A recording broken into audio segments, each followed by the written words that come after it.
T-47 was a project started December 1941 to create a 75mm howitzer motor carriage. Originally it was going to use the chassis of the light tank M3, but this was quickly changed to the M5 as production capacity of the latter began to increase. It was intended that they would use the 75mm pack howitzer M1, which was the second most commonly used howitzer of the US Army of the war, second only to the 105.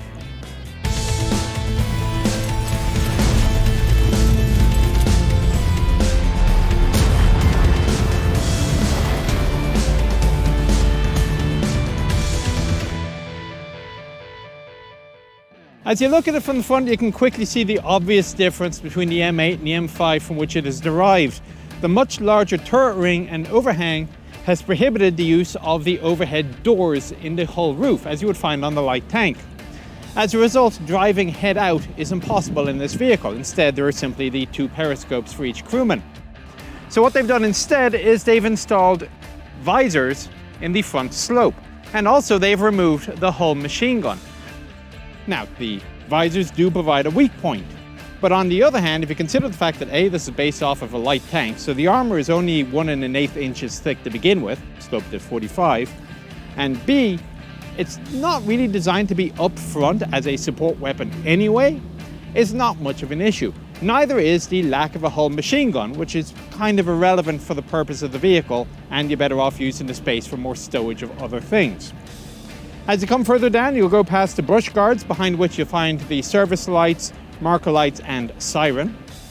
And then, of course, the typical American type removable differential housing at the front, with lots of bolts, which as you can see are protected by bullet shields, because even small arms can deform the bolts and make it very difficult to get your socket around them to remove the housing. So just a little bit of simple protection here, or at the front you can see that the bolts are recessed. When you move up to the turret, the mantlet is 1.5 inches thick, and of course it is the obvious identifier of the M8 and related derivatives, with the short little 75 muzzle being completely hidden by the flash deflector, and that is what it is referred to as in the manual. That's it for the front. Let's go to the side.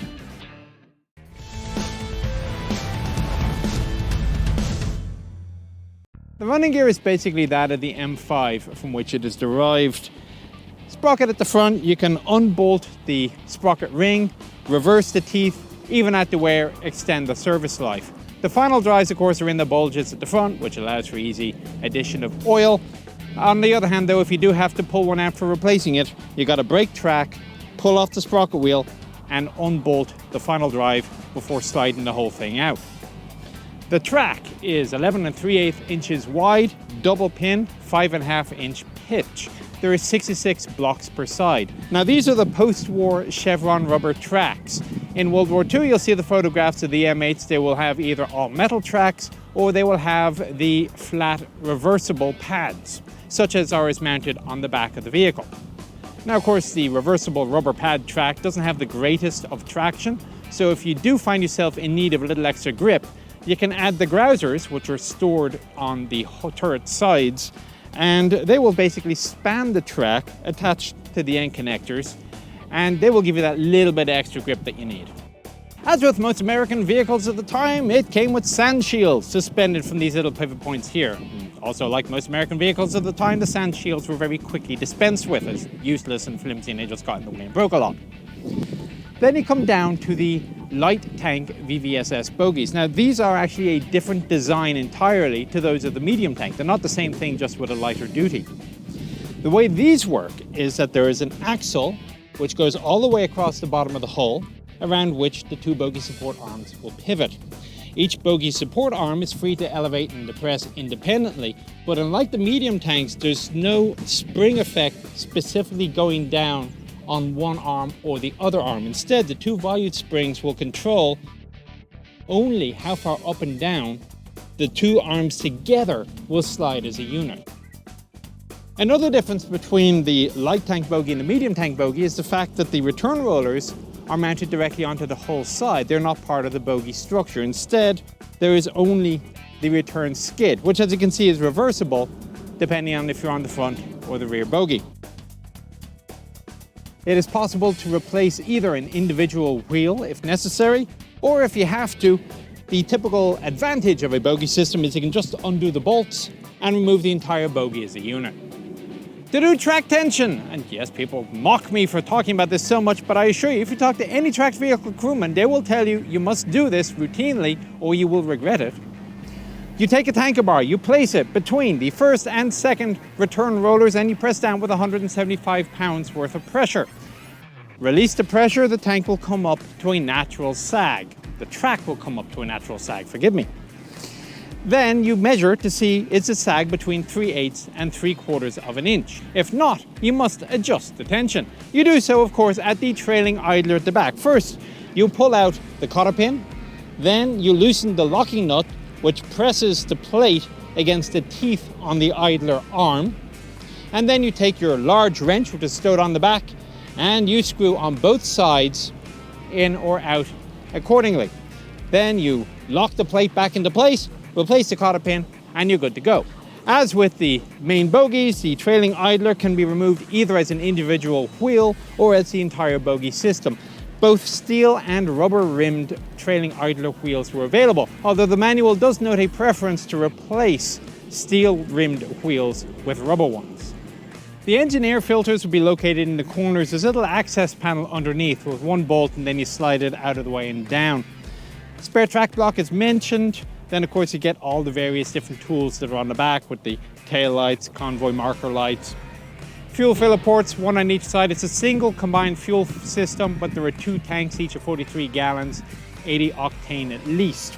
All right, so once you've done that, then you have to get to the engines themselves, the twin Cadillac V8s. To do that, you have to remove the air exhaust deflectors. So there are 2 of them here, one for the engine exhaust, one for the cooling air. The cooling air one also serves as part of the locking system for the 2 engine doors. There's a whole slew of bolts which we have removed earlier to make this much easier. So if I can manage to do this without damaging myself,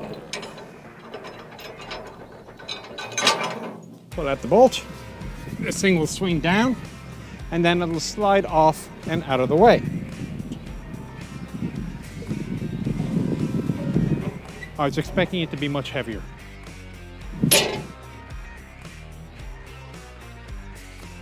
And now we should be able to open the rear doors, which, as you can see, are double hinged.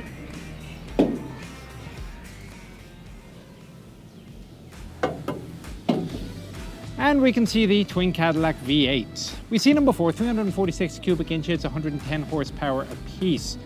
They each come with their own associated transmission. It's a Hydromatic, and they work in conjunction with the transfer case up front for 6 forward or 2 reverse gears. I'll come back to that later. They also have their own individual cooling system. Each one has 35 quarts. The cooling system does both the transmission and the engine. Now, it's a good thing that these things are so reliable, because removing them is a little bit of a pain. In order to do so, you need to remove the engine deck, drain the radiator for that engine, remove the radiator. Then you have a special sling which mounts onto the engine, and this sling has a curved rod on it which acts as kind of a pivot point, because to pull the engine up, you have to basically stand it up on one end to clear, and then it can lift up. That said, though, the engines are reliable and, importantly, quiet. Also in here, you're going to see oil filler, oil filter, water pump, the differential oil cooler, mentioned those up there. The fans, they'll draw the air down through the radiator, through the differential oil cooler, and then out the back.